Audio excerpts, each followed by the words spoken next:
암 수술 건수가 현저히 감소한 겁니다. 이것은 전공의 공백의 아주 대표적인 그런 이제 효과 가운데 하나인데, 이제 어제 보니까 한 방송 YTN에서 지난 2월부터 6월까지 의료 사태가 발발하고 난 이후에 상급 종합병원에서 암 수술을 받은 환자는 2023년도에 2월에서 6월까지 68,425명에서 2024년도 2월부터 6월까지가 57,244명으로 줄어든 겁니다. 이게 한 16% 정도 될 겁니다.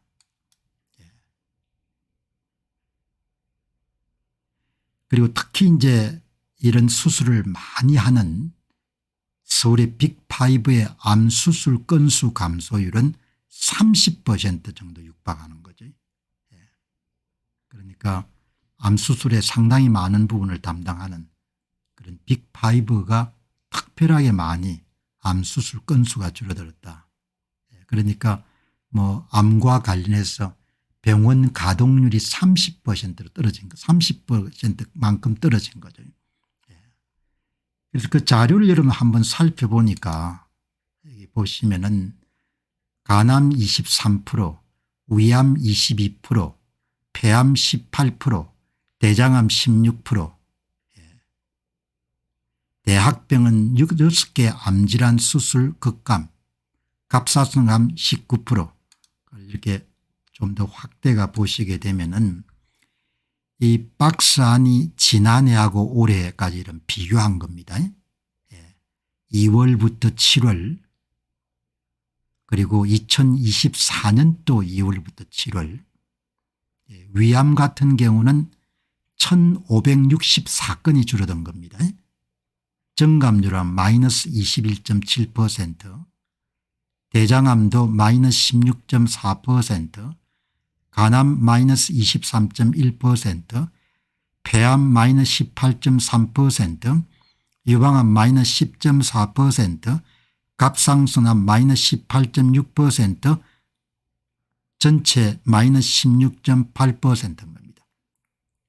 대한민국의 상급 종합병원에서 지난해 대비 올해 2월부터 7월까지 이런 암 수술 건수가 16.8% 줄어든 겁니다. 건수로 7,724건. 이렇게 여러분들 딱 그냥 그대로 나오는 겁니다. 의료 사태는 장기적으로는 필수 의료 인력의 급감, 단기적으로는 암과 같은 중증 그다음 위급 질환자의 치료 능력, 치료 역량 감소. 그럼 이 가운데 이제 생명을 치르신 분들이 나오겠죠. 그러니까 이렇게 딱 나올 수밖에 없는 겁니다. 뭐 화장장에 여러분들 사람이 모이고 장례식장이 미어터지고 그런 이야기들이 최종 결과로 이렇게 과학적인 데이터로 나오는 겁니다. 이 데이터를 보는 게 참 중요합니다. 국민의힘의 한지아 의원실에서 요구해 가지고 그대로 이렇게 데이터로 이제 나온 겁니다. 아, 이게 전공의가 빠진 공백이라는 것이 이렇게 중증 환자 가운데 대표적인 암 수술 건수가 이렇게 줄어들었구나, 이렇게 보시면 좋겠습니다. 이게 16.8% 정도 줄어드는 거죠. 이 보시면 16.8%가 줄어든 겁니다. 16.8%. 전년 같은 기간 대비해 가지고. 그리고 가장 많이 줄어든 것이 간암이 23.1%, 마이너스 23.1%, 그다음에 여러분들 위암이 마이너스 21.7% 이렇게 줄어든 거죠. 상급 종합병원 가운데서도 이제 빅5, 특별히 이런 암 수술이 많은 빅5 병원은 30% 정도 급감한 거죠. 생각보다 여러분들 조금 적네요. 그 전공의들이 빠진 여력이 한 그래도 50% 정도는 되지 않겠냐 그동안 그렇게 생각해 왔는데 30% 정도 급감한 겁니다. 여기 보시면은 이 서울대, 세브란스, 아산, 성모, 그다음에 삼성병원은 암 수술이 거의 30% 정도 줄었다는 거죠. 암 수술 환자 수가 지속적으로 줄고 있는 점을 주목해야 된다. 빅5 병원의 감소율이 특별히 크다. 30%. 상급종합병원 전체를 하게 되면 16% 정도 줄어들었고, 암 수술 환자 중 70%가 빅5 병원을 포함한 수도권 병원에 집중되어 있고 의사 인력 역시 집중되어 있기 때문에 의료 대란에 직접적인 영향을 받은 것으로 보인다. 이게 이제 통계 자료로 공식적으로 확인할 수 있는 처음 기회입니다. 암 수술 건수가 이렇게 체계적으로 분석해 가지고 이렇게 내세운 거는 이번에 아마 처음 그런 자료인 것 같습니다. 그러니까 이렇게 다 드러나는 거죠. 드러난 거고 이제 이 가운데서 이제 사망자 수로 얼마나 연결되어 있는가 이런 부분들은 이제 추가적으로 앞으로 사망 통계가 나오면은 알 수가 있는 거죠. 그러니까 이제 우리가 관심을 가져야 되는 것은 이렇게 사실을 중시하는 겁니다. 가끔 방송이 나가면은 당신이 우파인데 좌파가 된 것 같다 뭐 이런 이야기 하시는 분도 계시지만 좌파 우파는 그냥 순식간에 바뀌는 것이 아니고 그 사람의 정치적 성향이나 정체성이라는 것은 거의 바뀌기가 힘든 거죠. 사실을 볼 수 있는 그런 성실함이 필요한 거죠. 우리가 어떤 일을 할 때 사실을 왜곡하지 않고 정직하게 볼 수 있는 지적인 성실함이 있어야 올바른 판단을 할 수가 있고 그리고 개인적 비용이나 사회적 비용을 현저하게 줄일 수 있는 거죠. 이거는 여러분들 어떻게 보면은 의료 대란에 가장 직접적으로 직격탄을 받은 중증 질환자 암 환자들의 상황을 그대로 우리와 함께 드러내는 여기는 거짓이 있을 수가 없는 겁니다. 그대로 여러분들 그냥 정직함을 그대로 우리가 볼 수가 있는 그런 자료다. 그러니까 이런 걸 가지고 자꾸 거짓말하면 안 되는 거죠. 그게 이제 참 한국 사회의 아쉬운 부분 가운데 하나인 겁니다. 자, 다음 이제 사망자 수입니다. 이것도 대단히 정직한 자료입니다. 사망자 수를 보시면 되는데 사망자 수가 많이 늘어났습니다. 의과대학 정원 사태 이후에 응급실 환자는 줄었지만 사망자 수가 늘어난 겁니다. 예를 들어 심정지 응급환자 1만 명당 사망자는 28.5명에서 35.2명으로 늘어난 겁니다. 굉장히 중요한 자료입니다. 심정지 응급환자를 못 살린 겁니다. 더 살릴 수 있는데 못 살린 겁니다. 만 명당 28.5명의 사망자가 35.2명으로 늘어난 겁니다. 몇 명 늘어나지 않았는데 이렇게 보면 안 되는 겁니다. 대단히 중요한 자료인 겁니다. 응급의료하고 배후 의료가 이름 돌아가지 않으면서 심정지 응급환자가 이렇게 죽은 겁니다. 이게 대단히 정직한 자료인 거죠. 응급실을 찾은 환자는 줄었습니다. 왜? 경증질환자는 응급실에 받지 않는다고 그렇게 하니까. 그런데 권역 응급의료센터 사망이 가장 크게 늘어났는데 2023년에는 응급환자 1000명당 6.4명이 사망했는데 올해는 8.5명으로 2.1명 증가했다. 대단히 중요한 자료지 않습니까? 응급위기가 발생하게 되면 사망자가 1000명당 6.4명에서 8.5명으로 늘어난 겁니다. 지역응급의료센터와 지역응급의료기관 역시 응급환자 1000명당 사망자가 1.2명 0.4명 늘어났다. 어마어마하게 정직한 자료들인 거죠. 지금 무슨 일이 일어나고 있는지를 어떤 편견 없이 볼 수가 있는 그 자료인 거죠. 응급실 내원 당시에 심정지 상태였던 응급환자 1만 명당 사망자는 2023년에 28.5명에서 2024년에 35.2명으로 6.7명이 늘어났다. 강력한 경보입니다. 내원 시 생존 상태였지만 사망한 사례는 권역응급의료센터에 가장 많이 증가했는데 권역응급의료센터는 지난해 20.7명에서 22.8명으로 2.2명 증가했다. 지역응급의료센터는 10.1명 10.8명으로 0.7명 늘어났다. 그래서 장례식장이 여러분들 상급종합병원의 장례식장이 붐볐던 겁니다. 그러니까 우리가 항상 사실을 보기 위해서 노력해야 되고 그것이 문명인의 기본적인 자세인 거죠. 사망 통계를 보시면 되는 겁니다. 이 사망 통계를 보면은 이게 사람들이 죽어나가고 있구나. 이 보시게 되면 심정지 상태에 있는 환자가 지난해 28명에서 올해 35.2명으로 10,000명당 사망자가 늘어난 겁니다. 치료 대상이 되지 않는 DOA 병원 도착 전에 사망자도 17.9명에서 올해 20.8명으로 2.9명 증가했다. 무슨 이야기냐 이제. 시간 단축이 이루어지지 않고 이렇게 병원을 찾는 동안에 사람들이 많이 죽어나가는 겁니다. 여러분 오늘 이 자료는 대단히 중요한 자료입니다. 이 자료는 이 뭐 문제 많은 김윤 씨 꼭 여기다 이걸 박아야 되는지 모르겠어요. 밑에 있지 않습니까?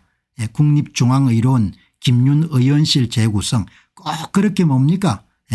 이게 내가 했습니다. 이렇게 이번 의과대학 정원에 크게 이름 올린 데 기여한 사람이 김윤 교수지 않습니까? 이런 경우도 처음 봤네요. 에휴 인간들. 예. 이 보시면은 전체 응급환자 1000명당 사망자가 0.9명이 늘어난 겁니다. 1000명당. 그리고 전원 다른 병원으로 옮긴 게 0.9명이고 중증 환자 1000명당 전원 환자 수가 7.2명 중증 환자 1000명당 사망 환자 수가 1.6명이 늘어난 겁니다. 지역기관에서는 77명에서 78.6명.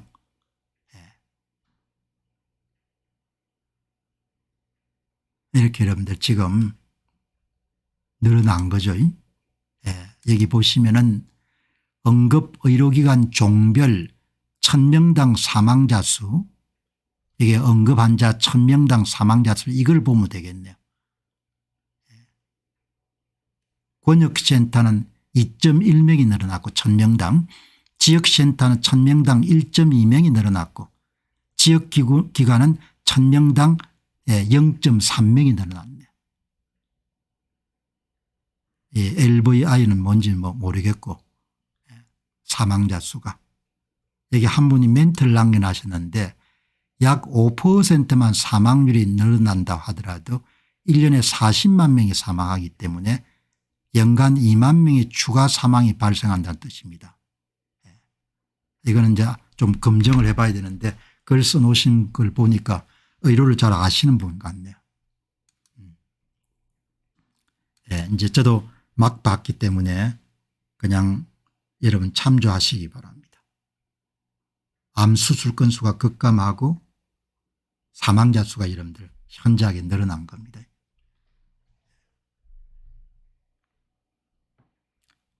뭐 이것보다 여러분 더 정직한 자료는 없는 거죠. 이것보다.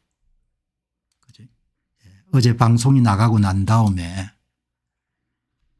한 의사분께서 이런 글을 남겼습니다. 과거의 진찰 수가를 한번 들여다보니까 2006년도 의원급 의료기관에 초진 진찰료가 11,120원이었고 2024년도에 17,610원이었습니다. 18년 동안 진찰 수가가 6,490원 오른 겁니다. 한편 재진 진찰료는 2009년 7,960원에서 2024년도에 12,590원으로 올랐습니다. 4,630원. 세상의 물가 상승률과 다른 차원에 존재하는 이런 수가 가격 통제도 불구하고 지금까지 의사들이 포기하지 않고 필수 의료를 공급해 온 것이 오히려 놀랍습니다. 과거 역사에도 자신의 권리를 주장하지 못하고 자신이 제공한 서비스에 대해 정당한 대가를 받지 못하고 복종해야 되는 사람들이 있었습니다. 그들은 역사 속에서 노예였습니다. 이렇게 이야기를 한 거죠. 그러니까 이 제도가 존속되기는 힘듭니다. 이런 아주 원가를 아래에 이름 더 머무는 그런 의료수가를 가지고 그런 부분들을 조금씩 이렇게 개선을 해와야 되는 건데 그렇지 않고 그냥 그걸 더 낮추려고 하다가 이번 사태가 터진 거죠. 2006년하고 2024년이면은 18년 동안에 여러분들 18년 동안에 6,490원에 오른 거네요.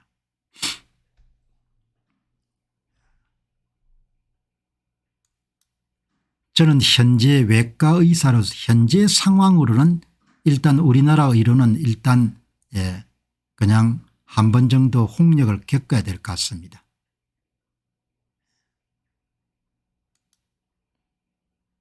대통령은 전공의와 학생들이 돌아오고 싶어하는 것을 전제로 하고 이런 조치를 만들었기 때문에 지금 병원에서 협력하고 있는 의사들로 인해서 윤 대통령 끝까지 가리라 봅니다. 뭐 두고 봐야겠죠. 프랑스 혁명정부에서 우유값 가격 상환제를 추진하고 우유 공급이 중단되고 우유값이 폭등했습니다. 이에 프랑스 국민이 분노해 실권자 르베스피에르가 단두대 이슬로 사라진 이야기가 생각납니다. 의료수가제는 가격 상한제라서 더 이상 시장에 공급되지 않습니다. 지금도 이런 많은 시민들이 뭐 그렇게 문제가 되냐 의사수 늘어나면 좋지 이렇게 이제 생각하는데 이제 의사수를 늘리는 것은 보건복지부 관리들은 가격을 더 낮추기 위한 그런 조치로 시행을 한 거죠. 그렇게 가격을 더 낮추게 되게 되면은 원가 이하에서 더 이하로 낮추게 되면은 그다음에 이제 그런 의료 서비스를 공급하지 않으려고 하죠. 그게 이번 사태인 겁니다. 젊은 의사들이 자기들은 의료 서비스를 앞으로 이런 공급할 의향이 없다는 겁니다. 특히 필수 의료과에. 그게 이번 사태의 본질인 겁니다. 웬만큼 여러분들 원가가 보전이 되도록 해줘야 되는데 턱없이 이런 원가 아래로 좀 낮췄으니까 다 그냥 나가버린 겁니다. 그걸 알아야 여러분 국민들이 무슨 일인지 알 건데 그걸 알려고 하지 않는 사람이 지금도 많은 겁니다. 자, 여러분 이제 그 다음은 대학병원 적자입니다. 생각보다 여러분들 조금 더 들여다봐야겠는데 적자 규모가 그렇게 많지가 않네요. 보시게 되면은 이제 오늘 보도인데 암 수술을 못 받는 국민들 빅5 병원 30% 정도 급감. 그렇게 보시게 되면은 아무튼 간에 암 수술이라든지 외래 환자 수도 많이 줄어들었으니까 이 내용들 다 이름 종합하게 되면은 상반기 상급 종합병원 경영 적자 상황을 보게 되면은 상급 종합병원에 2023년도에 1월부터 6월까지가 3조 7,219억 원의 여러분들 수익을 올렸는데 2024년도에 3조 1,979억 원으로 5,240억 정도 줄어들게 됩니다. 1월 달이 정상이었으니까 조금 과소평가가 됐겠죠. 서울대병원은 2023년도 상반기에 7,018억 정도의 매출을 올렸는데 이제 2023년 4년도 상반기에 5,859억으로 여러분들 올려가지고 적자 규모가 1,159억 원 정도가 나온 거거든요. 강원도는 534억이 나온 겁니다. 처음 예상한 것보다도 훨씬 더 과소평가되어 있는데 이거는 이제 앞으로 한 번 정도 더 이렇게 살펴봐야 될 것 같아요. 암 수술 건수가 여러분들 내려가고 외래 환자가 이름 줄어들게 되면 당연히 적자 규모가 여러분들 늘어날 수밖에 없는 거죠. 서울대 병원은 상반기 하반기를 합쳐가 한 5천억 정도 나올 거다 이렇게 생각했는데 뭐 이 규모로 하면은 2, 3천억 정도 불과한 거죠. 이렇게 여러분들 보시게 되면은 좋을 것 같습니다. 상급병원 적자는 이제 피할 수가 없는 거죠. 이제 세금으로 결국 다 밀어줘야 될 그런 내용입니다. 어제 방송이 나가고 난 다음에 이제 한 분이 조금 나무라는 글을 썼어요. 이제 공병호 씨는 우파에서 좌파로 변질된 것이 아닌가 하는 의심을 받을 수밖에 없습니다. 그동안 타당한 근거를 가지고 부정선거에 대응한 것을 인정받은 분이 왜 이렇게 되었나 하는 생각이 듭니다. 이 JHK님처럼 사람이 우파에서 좌파로 이렇게 휙휙 바뀌지가 않습니다. 정치적 성향이라는 것은 그 사람의 정체성이기 때문에 이분이 뭐 저를 우파로 봤으면 여전히 우파인 거고 이분이 원래 저를 좌파로 봤으면 영원히 좌파인 거죠. 그러나 이 JHK님 같은 경우는 본인이 문제가 있다는 걸 전혀 인정하고 싶어 하지 않는 겁니다. 그게 한국인의 희극이고 비극인 겁니다. 내가 똑똑하니까 공병호가 틀리지 내가 이런 틀릴 리가 없다 이렇게 보는 겁니다. 그러니까 뭐 다른 대책이 없는 거죠. 그렇게 믿겠다 하는데 뭐 그거 어떻게 하겠습니까?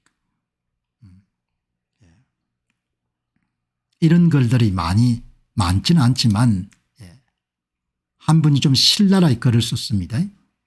조선의 정치인들은 제가 보건대는 뇌가 없거나 뇌가 있는데 현실을 외면할 만큼 악하거나 둘 다일 것입니다. 의대생과 전공의들은 아무 반응이 없는데 자기들끼리 무슨 의정협의체를 만드는다는 등 그렇게 지금 노력하고 있는 겁니다. 아니 지금 장장 7개월 넘으면 조금 더 있으면 1년이 되지 않습니까? 전공의 의대생들이 돌아오냐 말이죠. 돌아올 수가 없는 겁니다. 아니 개원이야 당장 생기가 걸린 사람들이니까 거의 80%니까 이 사람들은 쉬면은 월세 인건비가 나가고 도저히 단체 행동을 할 수 없는 그룹입니다.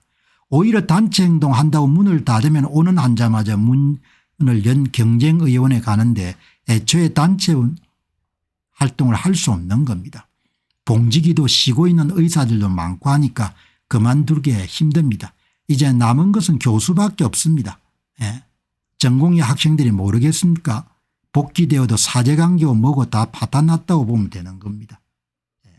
다 목구멍이 포도청이니까 그만둘 수가 없는 거죠. 이번 사태의 모든 여러분들 피해를 다 전공의들하고 지금 의대생들이 치르는 거지 않습니까? 기성세대 의사들은 전혀 비용을 지금 치르고 있지 않는 거죠. 개원이들은 다 문을 열었고 의대 교수는 뭐죠? 분골쇄신해서 다 일을 하고 있으니까. 그러니까 뭐 이번 사태에는 결국은 핵심도 전공의 의대생들이고 피해자도 전공의 의대생들이고 다른 의사들은 전혀 피해를 본 게 없는 겁니다.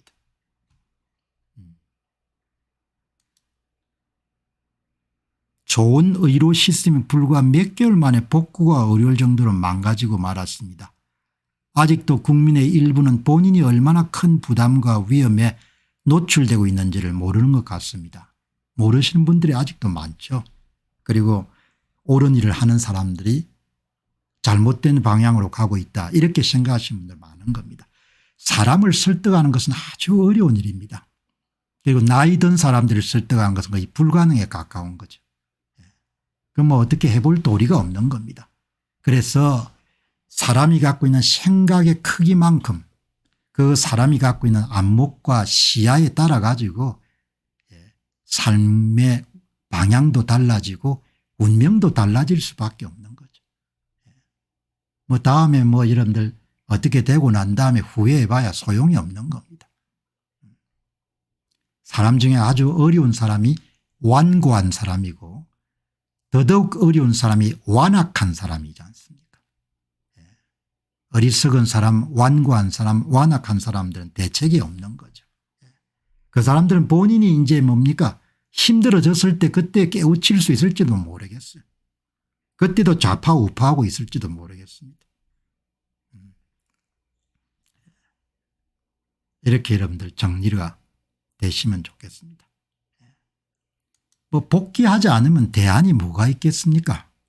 이런 체제로 계속 끌어가는 것은 어려울 거고, 그러니까 모든 여러분들 헤게모니는 학생들하고 전공의들이 지고 있는 겁니다.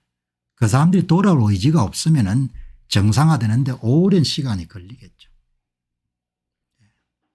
이렇게 여러분들 지금 돌아가는 거지 않습니까? 오늘 이 기성 의사들 가운데 그래도 이 바른 소리를 계속하는 부산의 김홍식 원장께서 한 이야기를 여러분 간단하게 한번 보시기 바랍니다. 이 이제 의사하고 민노총이 다른 것은 의사들은 특별한 기술을 갖고 있는 겁니다. 의사들이 그냥 보이콧을 하거나 의사들이 복귀하지 않으면 전공의가 복귀하지 않으면 정치인들이 아무리 이런 의정협의체를 구성하고 정신승리를 외쳐봐야 승리할 수가 없는 겁니다.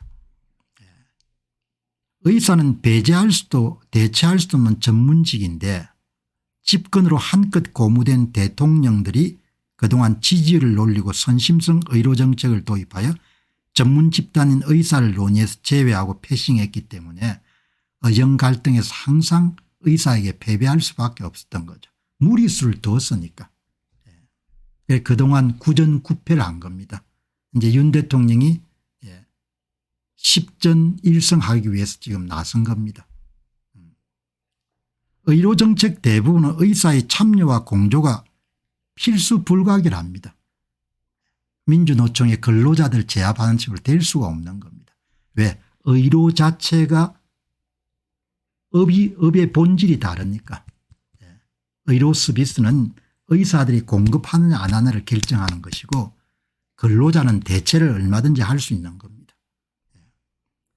그거를 정확하게 파악을 못했기 때문에 이 어려운 여러분들 게임에 윤 대통령이 말려든 겁니다. 이 보시죠. 보시면 2025년은 어렵다. 그러나 안 된다 말하냐고 협상하자.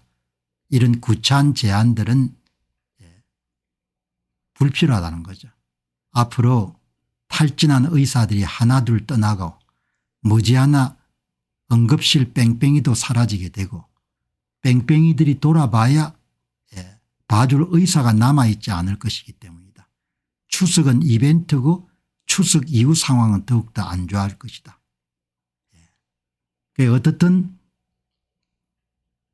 늦었지만 서둘러 해결책을 구해야 문제가 해결되는데 해결책은 헤게모니는 누가 지고 있냐. 그렇게 여러분들 저렴한 가격으로 의료 서비스 가격을 후려치면은 우리가 필수 의료를 할 수 없다. 이렇게 나간 대학병원의 척주이자 심장에 해당한 전공의들이 헤게모니를 쥐고 있는 겁니다. 그런데 그 사람들이 다 마음이 떠나가지고 다 개원이로 여러분들 딴 병원으로 다 간 겁니다. 그러니까 돌아올 가능성이 거의 없는 겁니다.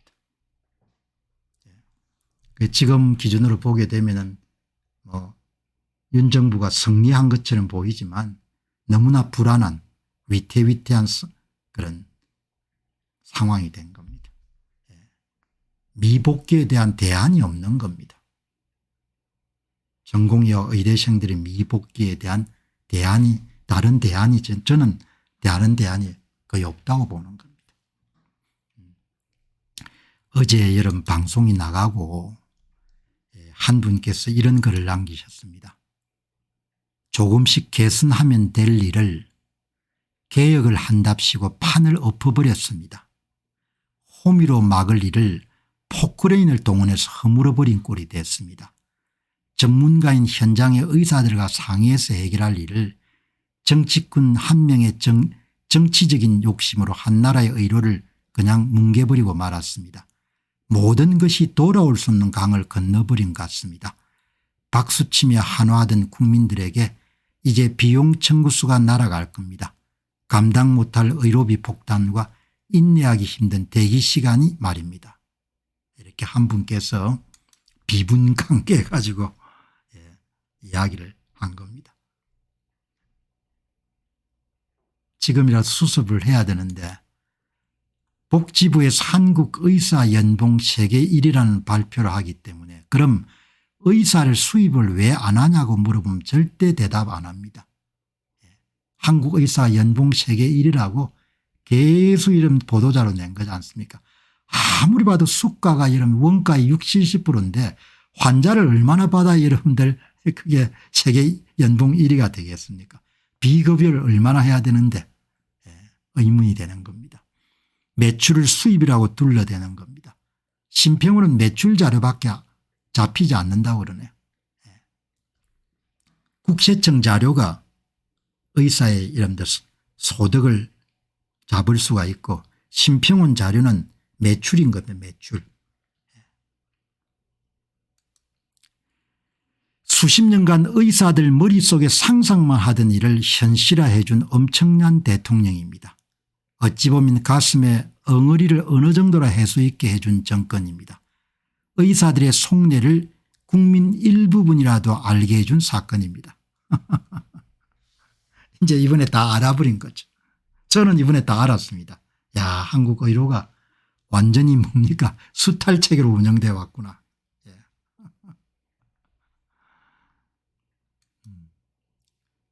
여러분 이 보시면은 부모 안목이 얼마나 중요한지 이거 보고 여러분들 좀 생각하시는 분이 계셨으면 좋겠는데 어제 제가 시골에서 근무하는 의사입니다. 아들은 현재 시드니 RPA 병원에서 정신과 1년차 전공의로 일하는데 모든 의료사고는 주정부가 해결한다고 합니다.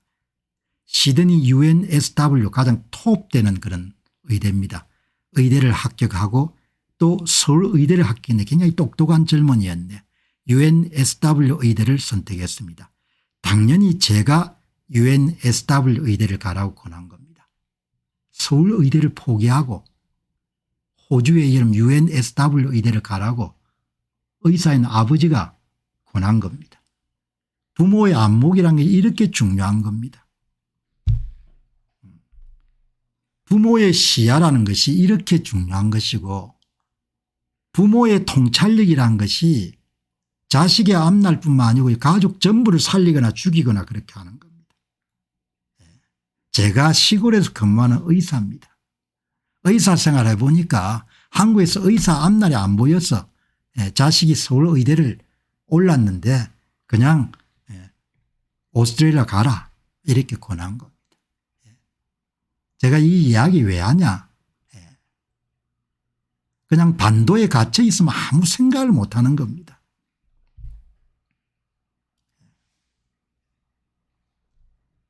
세상을 본 겁니다. 제 이웃에 살았던 분도 마찬가지입니다. 어떻게 그런 생각을 할 수 있었을까. 이렇게 본 겁니다. 자기가 세상을. 자기 자식의 앞날처럼 부모가 노심초사하는 사람이 어디 있겠습니까.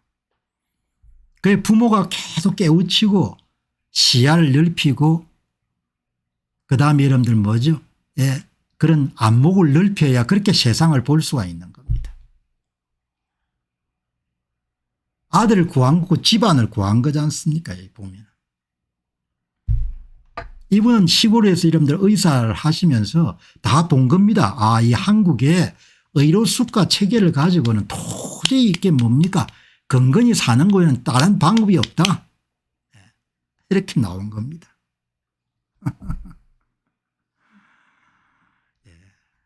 이렇게 여러분들 다 봅니다. 그 지도자의 안목이 얼마나 중요하겠습니까. 지도자의 안목이. 지도자 안목이란 것이 엄청나게 중요한 거죠. 자, 뭐 이제 여러분들 정리하게 되면은 그냥 이제 알아서 해야 되는 거죠. 알았어. 댁들이 만든 문제니까 이제 댁들이 해결해야 되는 겁니다. 여러분 어제 나간 방송 가운데서 이 보시죠. 4시간 신경외과 빅5의 여러분들 전임의가 팀을 이루어 가지고 4시간 여러분들 신경외과 수술을 했는데 인당 여러분들 인건비가 얼마 책정됐다는 겁니까. 7,900원 책정됐다는 거 아닙니까. 수술 수가를 참여했던 사람 수를 나눠 보니까 7,900원 나왔다는 겁니다. 1인당. 필수 의료가를 어떻게 하겠습니까? 이런 상황에서 필수 의료를 어떻게 하겠냐고요. 이런 제도를 빤히 아는 보건복지부가 이런 제도를 조금씩 고쳐 나가야 될 거 아닙니까? 대통령을 여러분들 뭡니까? 그냥 호려 가지고 그냥 의사수를 늘려 가지고 그냥 가격을 더 깎아. 북한도 징글징글하지만 남한도 징글징글한 겁니다. 이 부모 마음이 어떻겠습니까? 거의 수재였겠죠. 지금 빅5 전임의 이름 신경외과를 담당하고 있습니다. 머리에 이상 있는 환자를 4시간 동안 수술했는데 금액을 책정하려고 보니까 7,900원이 나왔습니다. 그래서 빅5의 전임의가 내가 뭘 잘못 계산했나 싶어서 10번을 더 확인해 보니까 79만 원을 잘못 본 건가 해서 10번을 더 보니까 인당 인건비가 4시간 여러분 신경외과 수술을 했는데 7,900원으로 여러분들 적혀 있는 겁니다. 이거를 박민수 차관이 모르겠습니까? 다 알겠죠. 잔뼈가 굵었으니까. 너무나 부정의한 나라가 돼버린 겁니다. 물론 2020년 4.15 총선 여러분 하고 4년간 나는 완전히 이 나라에 대해서 뭡니까 그냥 손발을 다 들었습니다. 이 부도덕하고 이 부정직하고 이 불의한 사람들이 앞으로 나라가 어떻게 되겠냐. 이번 의료사 때에서 한 번 더 확인한 겁니다. 참고로 아들 딸 중에 여러분들 의사는 아무도 없습니다. 그러니까 혹시 헷가닥 해가지고 공박사 집안의 이름 뭡니까 아들 딸이 의사 모양이다. 그런 뭐죠. 아주 모욕적인 이야기를 할 필요가 없는 겁니다.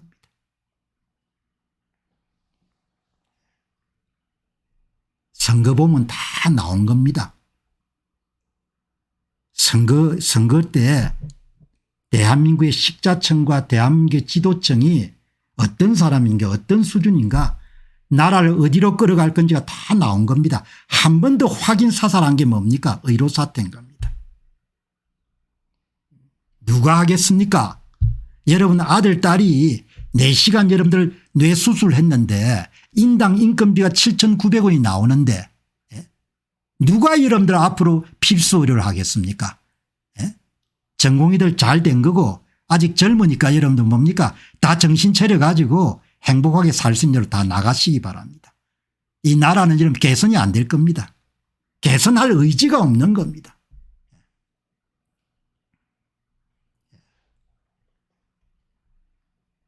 제가 여러분들 지금부터 한 30년 전에 유학을 할 때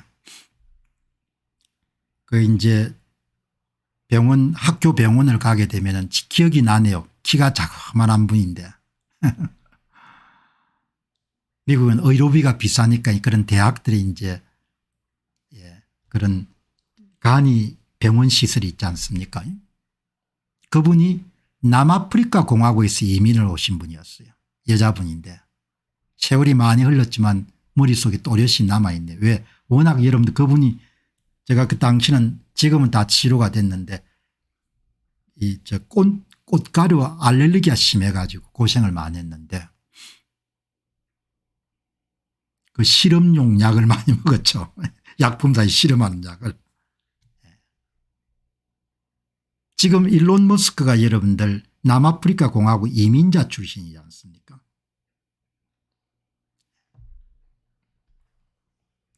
이 글 보고 참 내 이야기처럼 마음이 아픈 겁니다. 야, 어떻게 나라가 이렇게 여러분들 제대로 운영하냐. 그래도 사람들이 살 만큼은 줘야 되지 않냐 이야기입니다. 이런 걸 고쳐야지. 여기다 가격을 더 후려쳐. 이제는 뭡니까 790원을 주려고 했으니까. 이게 여러분들 이번 사태를 그냥 상징적으로 이야기하는 겁니다.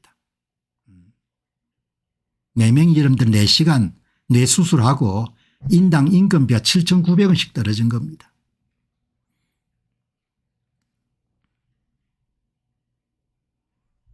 개선되기가 어렵습니다. 여기 열광하는 여러분 대중들 봤지 않습니까? 지금도 박수치는 사람들 보시기 바랍니다. 뭐 설득하는 것은 어려운 일이고 대책이 없는 거죠. 7,900원 받고 밤새워 번 돈은 소송 비용으로 다 나가고 바보 아니면 필수 의료를 어떻게 하겠습니까?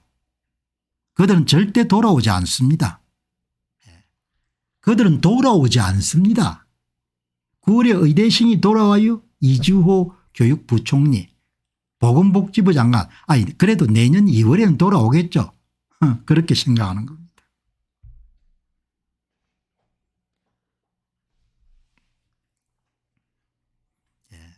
이제 저 혼자 읽기가 너무 아까워 가지고 공 박사님, 저는 의료 현장을 40년 넘게 봐온 사람입니다. 엘리님입니다. 돈을 잘 번다는 의사, 특수한 몇몇 진료과이고 제가 아는 개원이들은 대부분 경영이 어렵습니다. 저는 지금 배출되는 의사 수 3,000명도 많다고 생각합니다. 그리고 전문의로 나오면은 받아주는 데가 별로 없습니다. 지금 제가 아는 재벌급 2차 병원만 호황일 겁니다. 자세하게 드릴 말씀은 참 많은데 속이 답답하고 의대생 부모들 속이 문드러갈 것 같아 안타깝습니다. 의대생 부모님들도 이번 사태를 통해서 알게 됐답니다.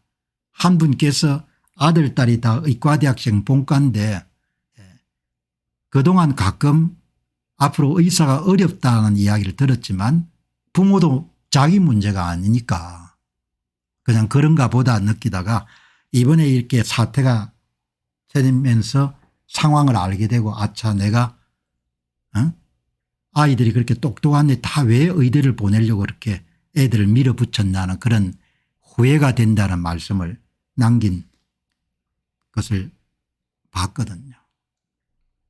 이런 이야기 또 하더라도 뭐 믿지도 않고 왜 의사들도 두둔하는 이야기만 방송에 자꾸 내보냈냐고 이렇게 또 불명하는 사람도 있을 겁니다. 뭐 어떻게 하겠습니까? 그런 안목이면은 고생할 수밖에 없는 겁니다. 제 뭐 이야기가 사람은 다 책임지는 거니까. 여기 어제도 말씀드렸지 않습니까? 신생아 수가 20만이 될지 10만이 될지 모르는데 의사, 간호사, 한의사 무슨 물리치료사까지 다 합치게 되면은 1년에 2만 명인데 그럼 간단한 산수로 따지게 되면 20만 신생아가 나온더라도 20만 명이 2만 명을 먹여 살려야 되니까 10명이 한 명이 여러분들 10명 신생아가 10% 정도죠. 20만 명이 여러분들 2만 명을 먹여 살려야 되는 겁니다. 10명꼴로 한 명이 여러분들 의사 집단을 먹여 살려야 되는 겁니다. 그런 체제가 어떻게 유지되겠습니까? 체제가 유지가 될 수 없는 겁니다. 그래서 의사 수를 보수적으로 관리를 해야 되고 그다음에 수가를 정상화해 가지고 지금 지나치게 비필수가 여러분들 몰려있는 사람들이 자기 전공 분야를 찾아서 필수과를 갈 수 있도록 그렇게 해야 되는 거죠. 그리고 쓸데없이 나가는 돈 좀 줄이고 그거 안 하겠다는 거 아닙니까? 안 하겠습니까? 그냥 뭐죠? 내려앉는 수밖에 없는 거죠. 여기 보시면은 전공의들이 일을 많이 하고 잠을 못 자고 밥을 못 먹고 쉬지 못하고 살인적인 스케줄을 소화해야 되는데 건강보험 수가가 워낙 후려쳐서 국민들에게 값싸게 싸게 하려고 그 박봉을 주고 고용하는 전공의조차도 충분히 고용을 못할 정도에 있습니다. 그걸 모르는 국민들은 전공의들이 일 많고 힘들다고 하니까 잘 됐네. 너네 그렇게 힘들다는데 의대생 많이 뽑겠다는데 왜 반대하냐 이런 거 아닙니까? 아무것도 모르는 국민들이 어디서부터 어떻게 무슨 말을 해줘야 될지 모르겠습니다. 그렇게 이야기하지 않습니까?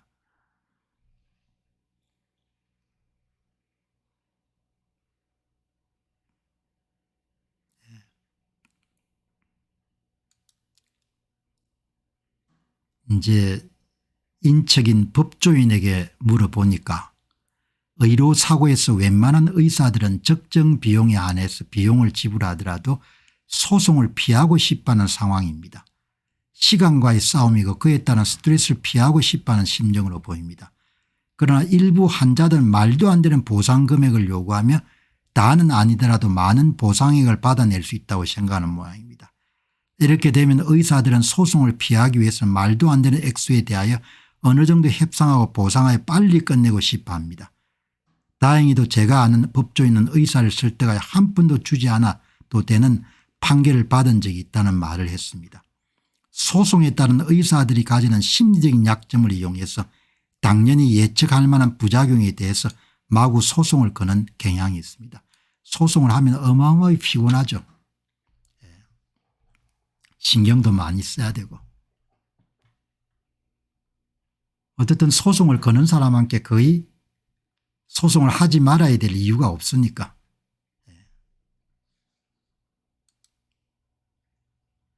공 박사가 드디어 알바뇨를 말하기 시작했습니다. 이제 우리가 알바가 아니다. 당신들이 알아서 해라 이야기죠.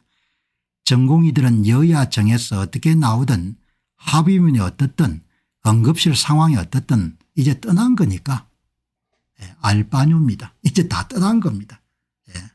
사직서도 다 수리됐고 당신들이 알아서 하는 겁니다.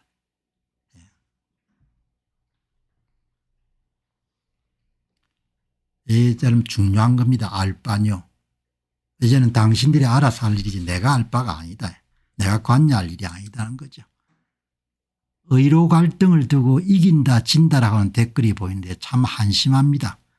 지금 문제는 이기고 지는 정도의 문제를 넘어서 국민들의 생과 사에 관련되는 심각한 문제입니다. 저비용으로 양질의 의료 서비스를 기대하면서 대통령의 박수를 치고 있는 것으로 보이는데 세상에 공짜 점심이 없습니다. 꿈을 깨시기 바랍니다. 필수 의사가 없어서 그리 돈이 너무 많이 들어서 저 세상 떠나는 백성들이 절비한 비기 그리 멀지 않아 닥칠 것입니다. 뭐 이런 걸 막기 위해서 또 열심히 노력 안 하겠습니까? 자, 여러분 이제 오늘 방송 이제 마지막 부분은 너무 이렇게 혼자 보기가 힘들기 때문에 그런 내용을 전해드렸는데 참 상징적인 이야기지 않습니까? 빅5의 전임의를 아들로 두신 분이 여러분들 팀이 돼 가지고 4시간 동안 뇌수술을 했는데 나중에 여러분들 정리를 해보니까 인당 인건비가 7,900원 정도가 책정된 거 아닙니까?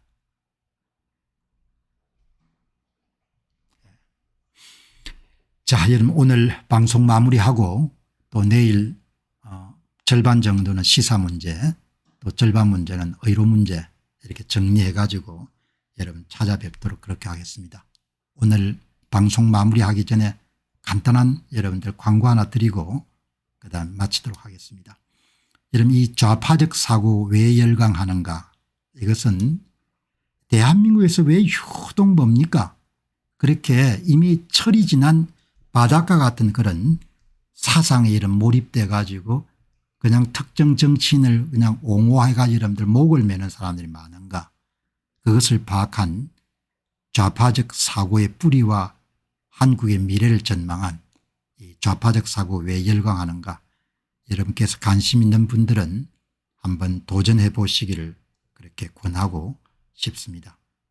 그리고 이제 제가 직접 쓴 이 미국 선교사들의 한국 헌신기, 이름 없이 빛도 없이 감동적인 책이고 또 마치 여행하듯이 여러분들 보실 수 있는 책이 애리조나 답사기, 여러분들이 많이 응원해 주시고 그다음에 여러분들 심혈을 기울여서 적었던 이 도둑놈들 시리즈, 대한민국 공직선거를 이렇게 해부한 이 도둑놈들 시리즈도 여러분들이 많이 이렇게 응원해 주시기 바랍니다.